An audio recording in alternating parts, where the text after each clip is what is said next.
Hello Mirela, hello Kim. Welcome to Dork TV or Dork TV. It's great to have you here on the show. And first of all, I would like to introduce yourselves, please. Hello Sabine, thank you for inviting us to the Dork TV show.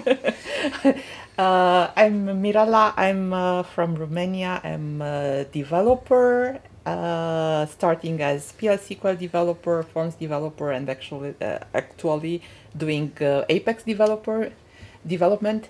And I'm not based in Romania anymore. For the last 4 years, I'm working for a company in Vienna. So from there comes TV, from Dork TV. And I'm Kim. I'm from Denmark. I work with SQL and PL/SQL for the last 23 years. Now going a little bit into Apex as well.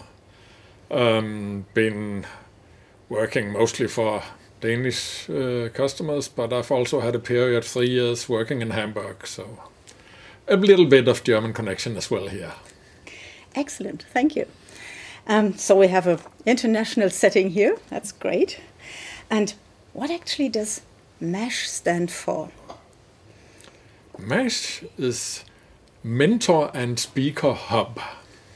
All right, that already gives us a hint of the direction this is going into. How did the MASH program come into existence?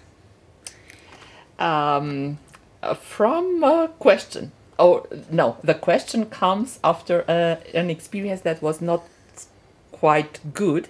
It was pandemic. I was organizing the Groundbreaker tour, of course, online, because it was the only way to go on.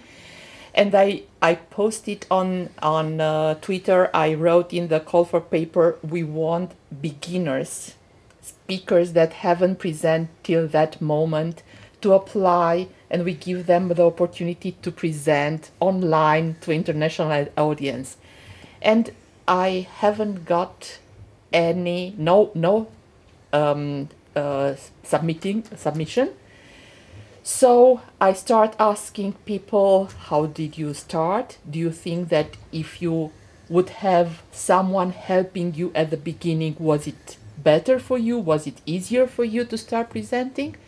And because the feedback was yes at the beginning, I get advice from some people, some other people mentor us, or it would have been good. I was by myself, but it would have been good to have someone to tell me things and tips. I said, okay, let's make a program, a support group, something that helps people to go on stage and start presenting. And I said, okay, I'm taking care of that. Who is helping me?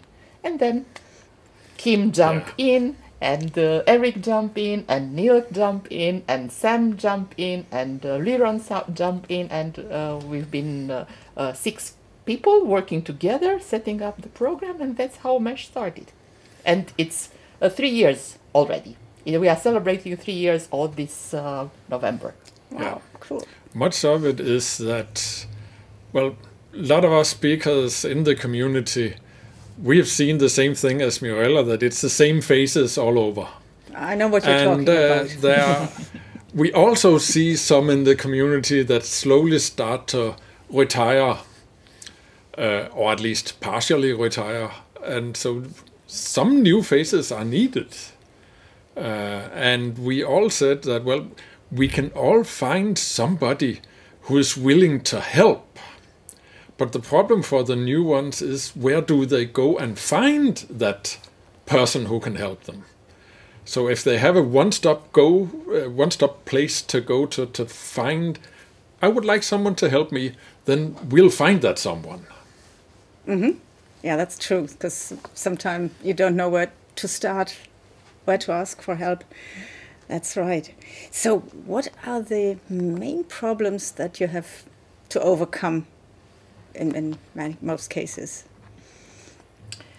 The biggest, I would say, it's the not committed mentees. They got excited about the idea.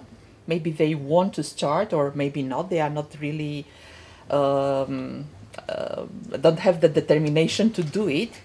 and then either they have one session with a mentor or not at all, just have the introductory discussion with us, and then they vanish without saying anything. And we have no solution for that. There have been other problems like time zone. Yeah, we have mentees from US, we have mentees from Brazil, we have mentees from India.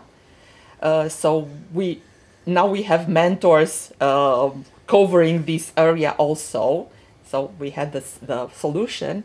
But when someone is coming and it's not committed, then yeah, it is as it is. That's the main problem for the program. But the main sorry. But I don't want to complain. Actually, we have a lot of mentees. We are over 30 right now, so it's a good number considering that we are doing a voluntary this thing and it's in our own private time.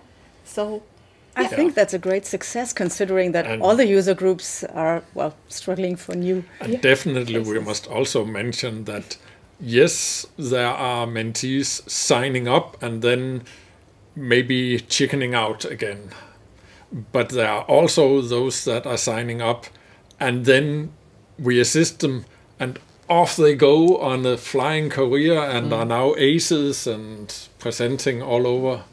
So we have everything from those not really interested to those that got started on a promising speaker career. And then they get hooked and do it until retirement. They become just as hooked as we are. Yep. That's great. So, of the successful ones, what were the obstacles that they had to overcome initially, which, couldn't be, tackled before the MASH program? I would say that's very individual, because some of them, mostly it's a matter of getting that little push out on stage, because very nervous about standing in front of an audience, and what if they can't understand my accent, and what if they are asking questions I don't know about, and so on. So they need some support and a little gentle push and say, well, if they ask something you don't know about, just say, I don't know. And it's much better to do that, because everybody, even the most expert ones, will get questions once in a while that they don't know about. So better to build reputation of honesty, and you'll get much more respect. And nobody in the audience is there to make life difficult for you as a speaker. So that much of it is that. Then there can be some others where it's again very individual, that it's more about teaching them, okay, maybe you should not start out with 230 slides per half hour like Conor MacDonald. Maybe you should try and narrow down and keep focus, because otherwise you'll just never make the end. So it's a matter about teaching focus a little bit, because they're so eager, so we really want to get out there, and others it's gentle push. I see, yes. Well, I think also a common mistake is that they think the expert speakers have always been like this, and they don't realize that it's the result of a lot of practice and preparation and so on. So, yeah, I think that's also one of the tasks to explain. Definitely. We have all started out that way, and what I would say also is that like mentor-mentee relationship you find everywhere, and a new speaker might informally just say, hey, there's an experienced one they know from their company and so on, and they start chatting with that person and get some help and ideas. And that's also a mentor. The advantage of a mentor from MASH or similar group is that it's not just one mentor, in a sense.